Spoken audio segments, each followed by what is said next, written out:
भगवान विष्णु के अवतार श्री कृष्ण का जन्म रोहिणी नक्षत्र और अष्टमी तिथि को हुआ था। हर साल भाद्र माह की अष्टमी को कृष्ण जन्माष्टमी का पर्व मनाया जाता है। इस बार कृष्ण जन्माष्टमी 19 अगस्त को मनाई जाएगी। वैसे तो कृष्ण जन्माष्टमी की धूम पूरे देश में रहती है, लेकिन जहाँ कान्हा का जन्म हुआ वहाँ का नज़ारा ही कुछ अलग होता है। कृष्ण का जन्म मथुरा में हुआ था और बचपन गोकुल वृंदावन में बीता था। बरसाना में राधा रानी रहती थी, जो कि कान्हा की प्रेमिका कही जाती हैं। ऐसे में उत्तर प्रदेश की इन जगहों पर कृष्ण जन्माष्टमी का उत्सव बहुत ही धूमधाम से मनाया जाता है। कृष्ण जी की खास आरती से लेकर जगह जगह उनके जन्म को लेकर खास पूजा और उत्सव भी मनाया जाता है।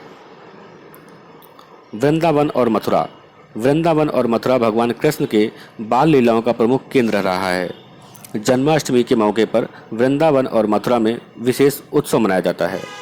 इस मौके पर यहाँ भगवान कृष्ण की बाल लीलाओं की झांकियाँ निकाली जाती हैं और विभिन्न मंदिरों को फूलों से सजाया जाता है तथा वहाँ विशेष पूजा का आयोजन किया जाता है।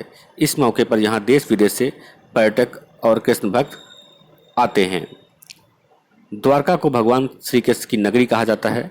द्वारका नगरी को भगवान कृष्ण ने ही बसाया था, इसलिए उन्हें द्वारकाधीश भी कहा जाता है। जन्माष्टमी के पावन मौके पर द्वारका के मंदिरों को फूलों से सजाया जाता है और भगवान कृष्ण की प्रतिमाओं पर स्वर्ण आभूषण अर्पित किया जाता है। जन्माष्टमी के मौके पर पूरे भारत से महिलाएं इस दिन ताश खेलती हैं और घर पर कोई भी काम नहीं करती हैं।